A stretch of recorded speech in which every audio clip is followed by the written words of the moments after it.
We're starting a new series, which is the beginning of a relationship series. And I actually, in my notes, I have the first section of it, just a copy of what Angela wrote. And I thought, rather than me just reading what she wrote, why don't I get her to come and introduce the series to you? So, Angela, would you come and introduce the series? Yay. It's gonna be good. Yeah, it's going to be good. It's going to be so good. Yeah, it is. Yeah. There we go. Yes, it is. I asked Dad if he'd start our series today, because you're the guy. This is a relationship series, so we need to hear from him. But we're talking about being wholehearted because I think we need to. Because the world is talking about being wholehearted. There's a lot of conversation about showing up, and to be wholehearted is to bring your whole heart, to bring your whole heart to a relationship. And we just know that as Jesus people, what we get from God, what we receive from God is what allows us to be wholehearted. So Jesus said that we're supposed to love God with our whole heart, our whole mind, all of us, our whole selves. And then we're supposed to love others. And there's so much in the Word of God that gives strength to that.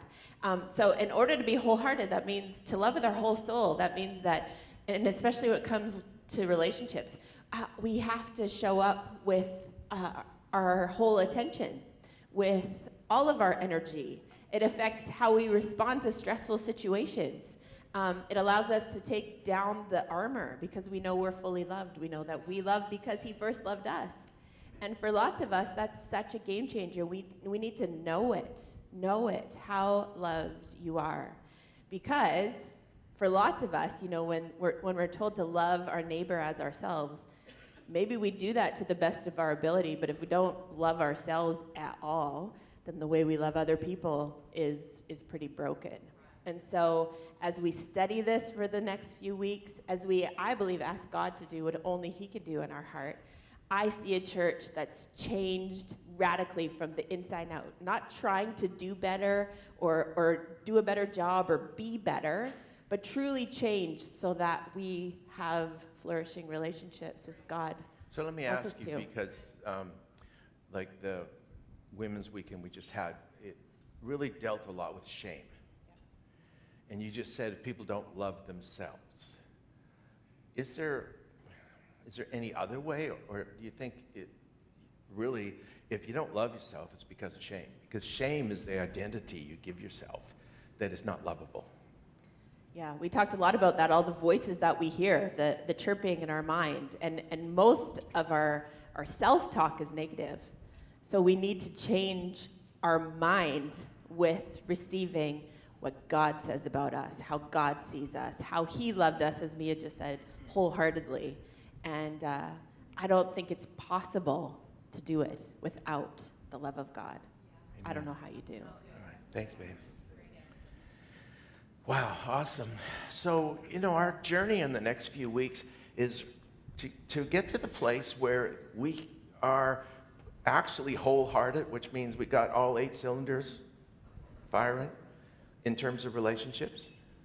And in order to get there, you got to understand and got to identify and be honest and authentic. Where are you? Yeah. And if you don't know where you are, you can't actually have a plan. Because every plan starts with, I'm here, but I want to go here. Right. Where are you? When it comes to relationships, are you all 8 cylinders firing? Are you able to wholeheartedly be part of that relationship? And it will determine the value of your life. We were last week, Helen and I were in Chicago, and one of the phrases we kept hearing was, your best life is just a few relationships away. Your best life is just a few relationships away. And life travels at the speed of relationships. Think about that. Life travels at the speed of relationships. I think about church even. I think about how much I love church. People might think you love church because you love to preach. No, I love to preach because I love church. Get it right. And I love church because I love people, and I love what happens when people get free. They get free to actually love each other. They get free to enjoy this life. This last weekend, I mean, there's so many times. Well, I'll just use Lily as an example. How old's Lily again? 18. And she told her story. And after she told her story, I just grabbed her and I just gave her a daddy hug. And, you know, it was like one of those moments where you can't really express how it changes, and it's so amazing. And all it is just relationship. But you can't have those moments if you're holding everything inside and you're hurting and you're broken.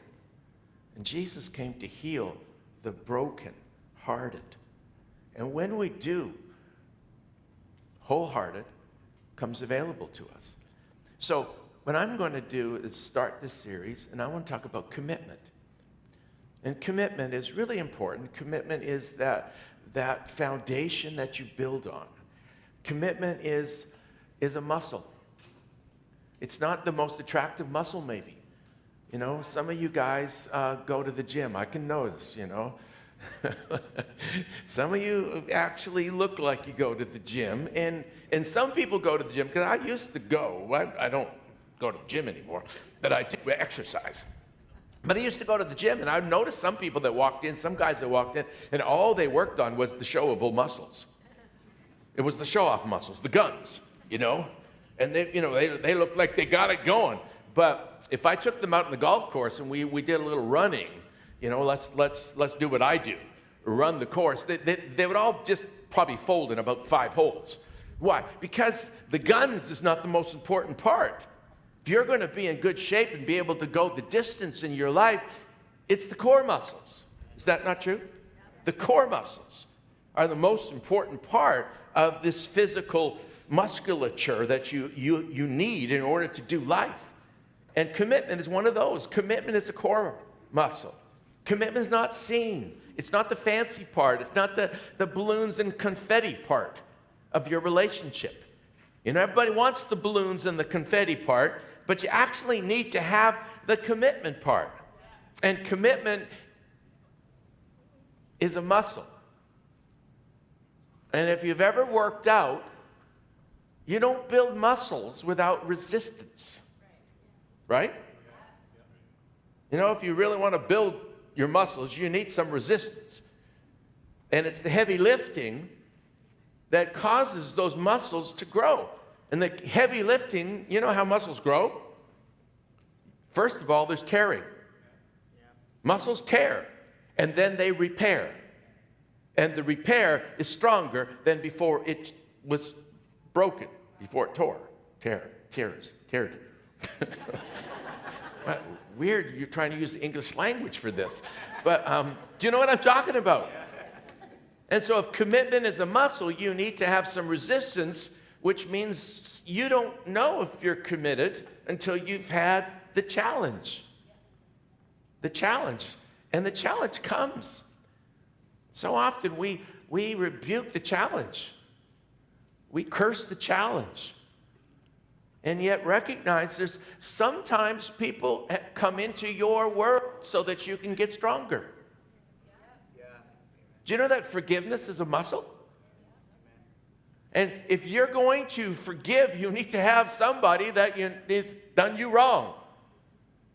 But we would rather cry the blues and sing the Western song about somebody done me wrong song. There I go again. I used to do that all the time. But it's not Western music, right? Brad, Western music's good? It's okay. It's the blaming game.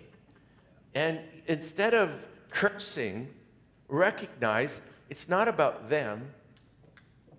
God always makes it about what he can do here. And commitment is that strength, that muscle. Helen says this, you've probably heard it many times before, what hasn't been tested can't be trusted. Okay? Your relationship, you don't know how strong it is.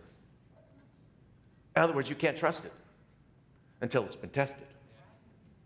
But what's been tested can be trusted.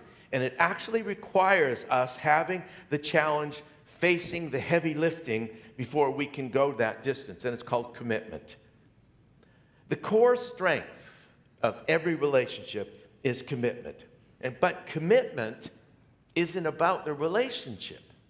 It's about you. Oh, that's a tough one. See, commitment is a character strength. It's not a relationship strength, it's a character strength. Can I say that a few times? It's not a relationship strength, it's a character strength. And your character isn't something you turn off and on. Your character is what's been etched on the inside of you. It's kind of like been branded. It's been etched with fire on the inside of you. And it's important to know that, because you can actually see someone's character if you watch their commitment to everything else. Okay? Watch their commitment to what they said they would never quit. They said they'd always be there. They said they'd always do. Okay? That will give you a picture of their commitment. And we always talk about that when it comes to building relationships. So you're looking for that perfect person. Well, actually watch from a distance. Because at a distance, you can see who they are when they're not trying to be who you want them to be. You get that? When they're not trying to impress you, you can actually see who they are. And that's really important. But you know what may be even more important? See yourself.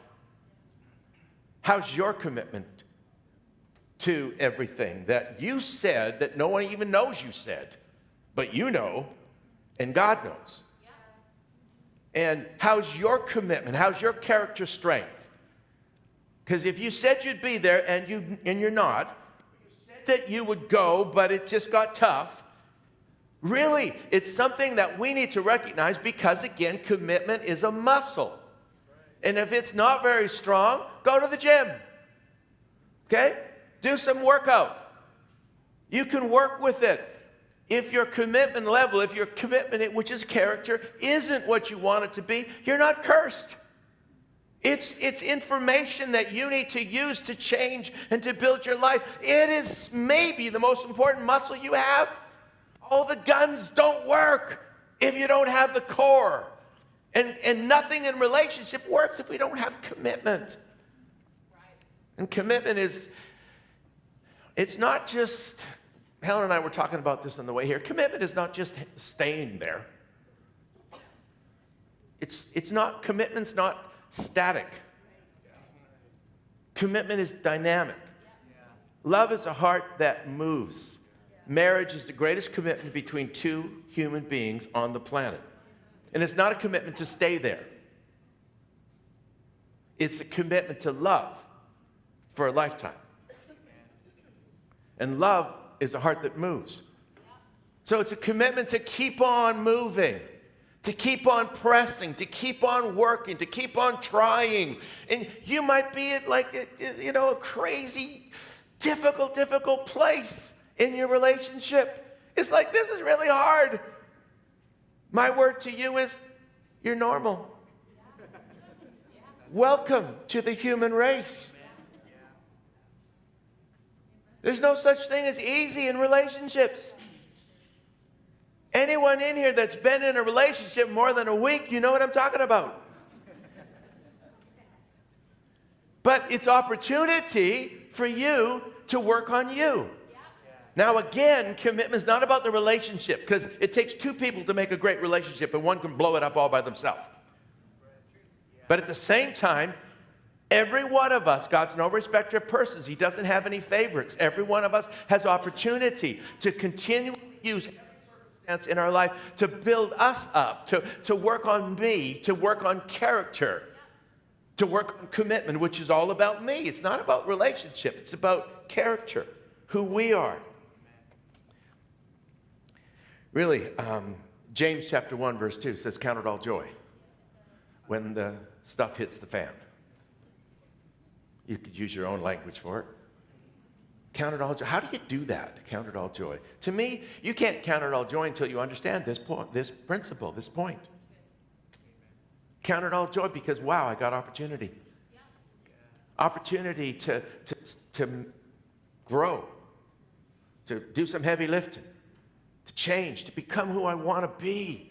Man, you know, for years I've done this thing with, we brought Mercy into Canada, and, you know, it's an amazing ministry, stands on its own. It's not our ministry. We just, you know, help bring it in. But then to help it raise money, for years I did this crazy thing where I would go and I would run and play 100 holes of golf in a day and get people to support me, you know, and raise money for Mercy. And we probably raised, I don't know, $1.5 million maybe in total. One year I thought I'm just going to up that a little bit and I'm going to go 24 hours of running and playing golf. So I did 200 holes of golf, which is about 112 kilometers. I figured it out and almost died. And I came to this realization. If I say I'll do something, I'll do it, even if it kills me. So I'm not saying I'm doing everything anymore. I mean, when I was in high school, I really didn't do anything big with the guns or anything like that, but core muscles? And I just think that's so important if we recognize that in our life. If you said you'd do it, even if it kills you, that's commitment. And it's the foundation. It's the platform for every relationship. Every relationship is built on the foundation. You can't have it without commitment. You can't have a relationship. The strength of the commitment actually is called trust. The strength of your commitment in your relationship is called trust. Trust is the strongest part of every relationship, and you can't build without trust. If somebody has broken trust and they've shown that they're not committed, you can't build. And it's not about you doing something for them. They need to do it. Do you know the resilience of commitment is called forgiveness? Really. You can keep growing commitment with it, however many times you've messed up if you just keep on forgiving, walking in forgiveness. I think every relationship progresses with commitment. You know, if two people start a relationship, what do you tell each other? Do you just open up and just share everything? No. Why? Because you don't. Commitment is. You need to actually be able to trust that person to let them in more and more. You don't let everyone into everything going on in your life. But you need people. You can't do it alone. So recognizing that relationships progress. But one of the ways you can read the progression is the level of commitment. And like I said, the ultimate commitment is marriage. Marriage is a gift. You know that? It's a great gift. It's a great gift. It's a gift that God gave you that costs you. It's a gift that you get to give everything. It's a gift that you discovered somebody. You discovered a relationship worth, a person worth giving everything to. And I love the parable that Jesus tells in Matthew chapter 13, verse 44. It says, the kingdom of heaven is like a treasure a man discovered in a field, okay? That's like marriage. A treasure a man discovered in a field. In his excitement, he sold everything he owned to get enough money to buy the field off. We're talking about guys here. It's going to cost you everything. We did a TV show once, and I didn't agree with it, but the people we had on, the question came, so how much did you pay for a wedding ring? And she was totally meant it all the way. She said, how much you got? Everything. And so we asked, so if he didn't have enough, would you postpone the wedding? Absolutely. Go get a job. Work. It's going to cost you everything. I don't know why I brought that in. But anyway, this guy found this treasure and worth selling everything so he could have this treasure. And verse 45 says, and again, the kingdom of heaven is like a pearl merchant on the lookout for choice pearls. He discovered a real bargain, a pearl of great value, sold everything he owned to purchase it. Gave everything, sold everything, all in. All in means wholehearted. Wholehearted, giving it all. In relationships, it's the best part of life, but you got to have that commitment to be able to withstand that kind of commitment. The blessing of marriage is found in someone you found to give your life to commit your life to commit your life to whatever you can be for them. And I think commitment's important that we recognize it's not just a one-time decision. It's a one-time decision that never stops deciding. It's a one-time decision that I'm going to go the distance. It's a one-time decision that I'm just going to keep on deciding. It's a one-time decision. You don't know the end from the beginning, but you know the next step. It's a directional decision. Commitment is the directional decision to never give up, never quit trying. It's not so much about you finally arrived at this place that you can make a commitment, as it is about where you're going. That you're never going to quit, never stop trying. This is the direction you're going. I found someone worth it all. Not that they've figured it all out now, they're perfect now, but you believe in them. You trust that this journey together is going to be amazing. It's all about the future, but it's built on that past, on that trust, on what you can actually see in their life, that one-time decision that keeps on deciding. So recognize this. Relationships cost. Okay? If you don't want to pay, just be lonely. Costs a lot more. Loneliness hurts. Relationships cost. Commitment always costs. It's the cost factor that people aren't comfortable with. And yet it's the cost factor that makes relationships so valuable. Recognize you have an enemy. The devil's come to steal, kill, and destroy. What? He's come to kill, steal, and destroy. And I love it the way Alex Seeley taught on the weekend. He's come to kill your trust for each other, your relationship.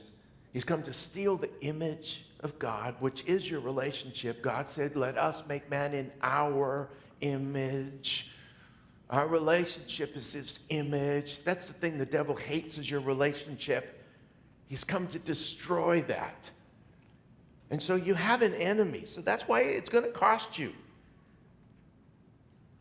Relationships is not, let's just give it a try, see how it works. Let's just have a fling. Don't do that. It's serious. Relationships are the most important part of life. And he's come to steal, kill, and destroy. So recognize it's not easy, but you can win. Why? Because you got God on your side. Relationships have this gift that keeps on giving. And it's the gift of helping us become selfless. It's the gift that goes against selfish. In order to grow a relationship, we need to continually let go of self. Continually let God deal with this so that we can give. Relationships are a gift to us. Often I pray this prayer, John the Baptist said it, Lord, you need to increase, I need to decrease. Right? God, you need to increase, I need to decrease. You can pray that prayer, but how? How is God going to help you decrease? He's going to bring relationships into your world. And as he brings relationships into your world, you have the opportunity to let go of me, myself, and I, gimme, all the things I want. You know, the people that are looking for the perfect relationship, usually they miss it because they're looking for what they can get instead of what they can give, what they can create together. That's so amazing. But when we look at that, we recognize it's worth giving everything we have. Relationships are God's workshop for all of us. We don't like that. Chip, chip, chip, chip. Iron sharpens iron. Spark, spark, spark. We're having a tough time. How many people have we sat with over the years? Man, they talk about all the terrible things that are going on and how tough it is in their relationship, and we just look at them and laugh. We've been there. What do you mean you've been there? You guys teach on relationships. Yeah, that's why we teach on relationships, because we've been there. We've been there. You can make it. Just don't quit. Now, like I said, it takes two. So don't let anything I'm saying actually point fingers of judgment at you. It takes two to make a great relationship. One can blow it up all by themselves, but when it comes to commitment, it's what God wants to work inside of you. And I think recognizing commitment is so important, especially in family. Commitment has a voice. Commitment's not silent. Whenever you're silent, there's not silence. What you just did is you took the phone off the hook and you let the devil have his words. Silence is usually heard as the opposite of the truth. If you're not saying you're committed, your kids are thinking you're not committed. If you're not telling your children how much you love them and believe in them, what they're hearing is you don't love them and you don't believe in them. And you might say, well, that's ridiculous, but our enemy is ridiculous. Commitment has a voice, and it sounds like this: always and forever. Always and forever. You know, one of my favorite songs, my dad, he passed away and in heaven, and before he did, he used to love it when I bring my accordion over, and he'd bring all of his friends from his seniors home together and say, Johnny's here, my son's here, we got to come sing some songs. And then he'd tell me all the songs that he wants me to play, and they'd sing. And my favorite song, the one that I never forget, was Forever and Ever.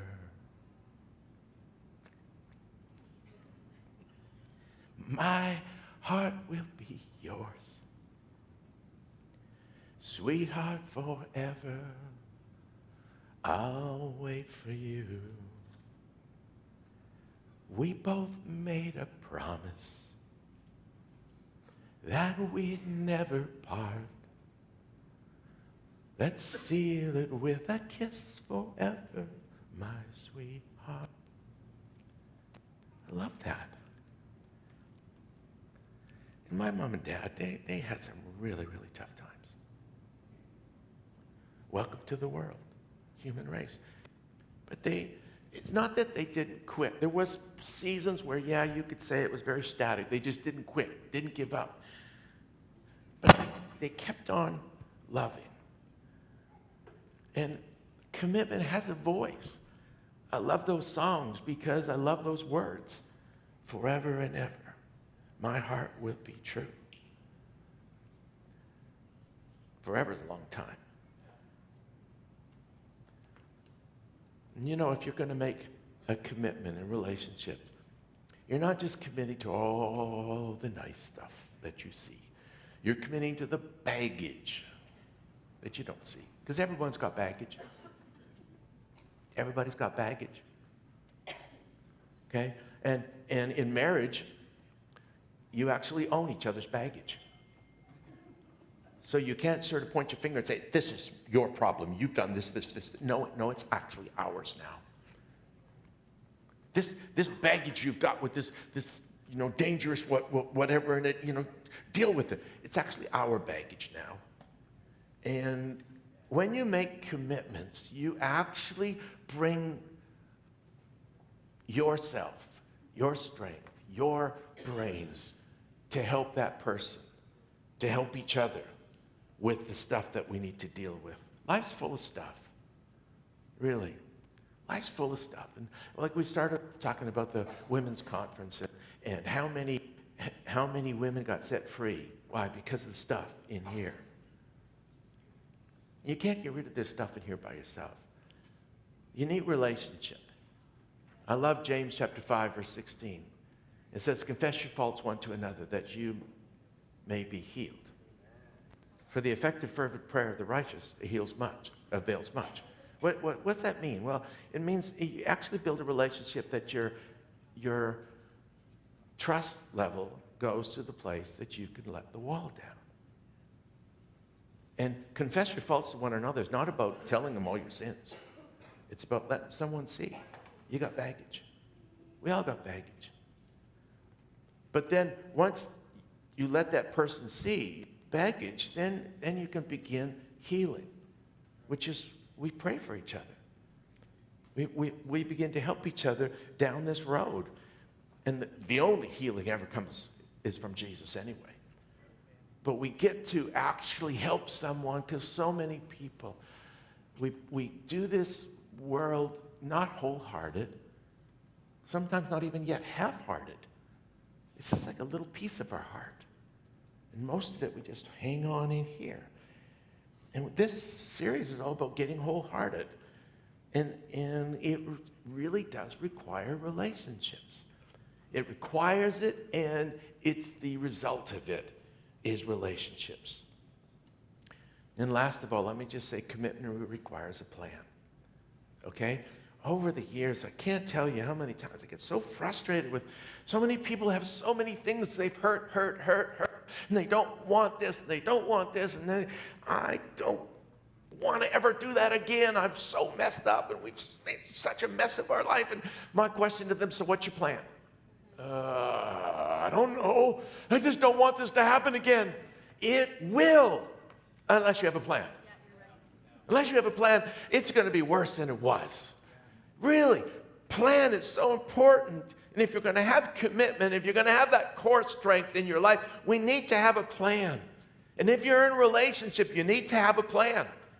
What's your plan? Your plan has to deal with two things, defense and offense. And defense is so important.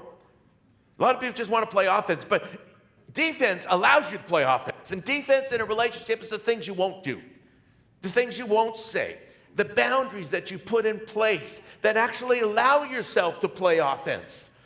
If your whole life you're fighting to hang on, to not do the right things, because you kept messing up, you're never going to get to do the one thing that you want or the things that you want. So boundaries, make sure you know what they are in your relationship, what you won't say, what you won't do, where you won't go. We only have so much energy. Why fight battles we don't need to fight? And offense is so simple. Just closer. Intimacy. Where are you at? Be honest in your relationship. Where are you at? Where do you want to be? What's your plan? How are you going to grow in intimacy? Starts with see where you are, where you want to go. Secondly, you need to go step by step. What's your next step? Sometimes we look at where we're not, and we get so upset. What's your next step? What can you do? One thing you can do. And I think it's so important to recognize that the healer is Jesus. And that starts with prayer. So when you have this relationship and you get to see what you have to work on, then go to the author. Prayer, thanksgiving, and so important, enlist a team. Don't think you can do it yourself. And that's really what church is about. I don't know, Wholehearted is going to be an amazing series. I just wanted to spill out a few things to start it with, commitment level. Hope you got something out of that.